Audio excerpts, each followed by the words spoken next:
आज हम पढ़ेंगे हिंदी साहित्य के इतिहास में आदिकाल में नाथ साहित्य, यानी कि आदिकाल में एक विषय है नाथ साहित्य। तो नाथ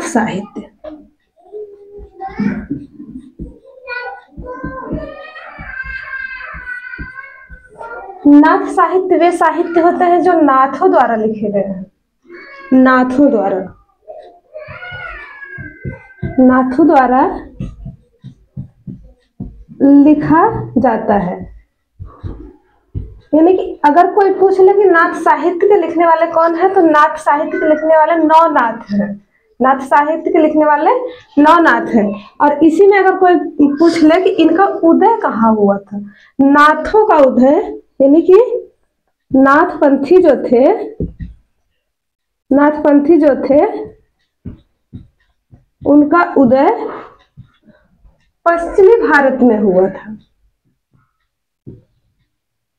पश्चिमी भारत में, अब पश्चिमी भारत में जैसे हो गया गुजरात, महाराष्ट्र, पंजाब, राजस्थान, इनका उदय हुआ था इन 4 राज्यों में। गुजरात, महाराष्ट्र, पंजाब और गुजरात,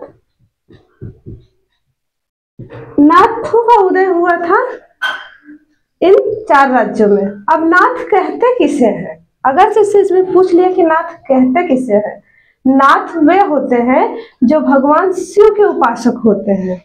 नाथ सदैव भगवान शिव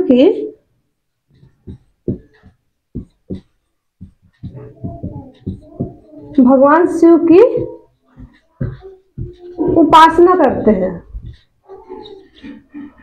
और जो भगवान शिव की उपासना करते हैं उसे और क्या कहते हैं? शैव धर्म। भगवान शिव की उपासना करने वाले जो होते हैं उन्हें शैव कहते हैं। शैव, क्योंकि भगवान शिव की उपासना करने वाले को भगवान शिव की उपासना जिसमें होती है उसे शैव धर्म कहते हैं। शैव धर्म में भगवान शिव की उपासना होती है, इसलिए उनके उपासक को शैव कहा जाता है। शैव कहा जाता है, यानी कि जो शैव धर्म से संबंधित होते हैं वही नाथ कहलाए। और नाथों की संख्या 9 मानी गई है। नाथों की संख्या 9 मानी गई है। और नाथों का उदय कैसे हुआ, इसमें राहुल संस्कृत्यायन ने बताया है कि सिद्धों के परिप्रेक्ष्य में नाथों का उदय हुआ। सिद्धों के परिप्रेक्ष्य में नाथों का उदय हुआ।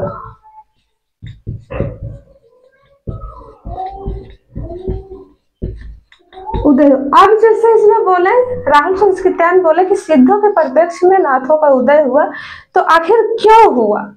क्योंकि उसमें जो सिद्ध थे वो नारी भोग में विश्वास करते थे और विलासिता में कुछ विश्वास करते थे, गृहस्थ जीवन में विश्वास करते थे। लेकिन इसमें जो नाथ आए, नाथों ने उसका विरोध किया, गृहस्थ जीवन का विरोध किया, नारियों का विरोध किया। यानी कि सिद्ध साहित्य जो था उसमें नारियां भी सम्मिलित थी और उसमें जो गृहस्थ जीवन में रहते थे वो भी सम्मिलित थे। लेकिन नाथ साहित्य ऐसा साहित्य आया जिसमें कि न नारियों को स्थान दिया, न गृहस्थ जीवन व्यतीत करने वाले को, यानी कि इसके विरोध में हुआ, परिप्रेक्ष्य में हुआ। तो नाथों ने नारी निंदा की और भगवान को ही, अपने गुरु को ही इन्होंने अपना ईश्वर माना। अपने गुरु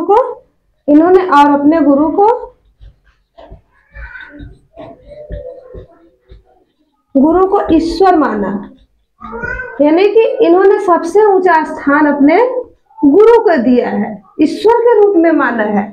तो सबसे प्रमुख नाथ, यानी कि 9 नाथों में सबसे प्रमुख नाथ कौन थे? तो 9 नाथों में सबसे प्रमुख नाथ थे 9 नाथों में सबसे प्रमुख नाथ थे गोरखनाथ। गोरखनाथ गोरखनाथ की एक रचना उपलब्ध होती है जो नाथ साहित्य के, उसे कहते हैं गोरख बानी। ये रचना नहीं है बल्कि इनका संकलन है, इनमें 200 रचनाओं का संकलन है। गोरख बानी। और इस गोरख बानी का संकलन किसने किया था? इस गोरख बानी का संकलन किया था पीताम्बर दत्त बर्थवाल ने। पीताम्बर दत्त बर्थवाल ने गोरख बानी का संकलन किया था पीताम्बर दत्त बर्थवाल ने। लेकिन इनमें पीताम्बर दत्त बर्थवाल ने गोरख के कितने रचनाओं को रखा? कभी कभी परीक्षा में पूछ लिया जाता है कि पीताम्बर दत्त बर्थवाल ने गोरख बानी में गोरख के कितने रचनाओं का संकलन किया है, तो इसमें इन्होंने 40 रचनाओं का संकलन किया है। और इसी नाथ पंथ को हजारी प्रसाद द्विवेदी ने अवधूत मत कहा है। अवधूत हजारी प्रसाद द्विवेदी ने नाथ पंथ को ही अवधूत मत कहा है। नाथ पंथ को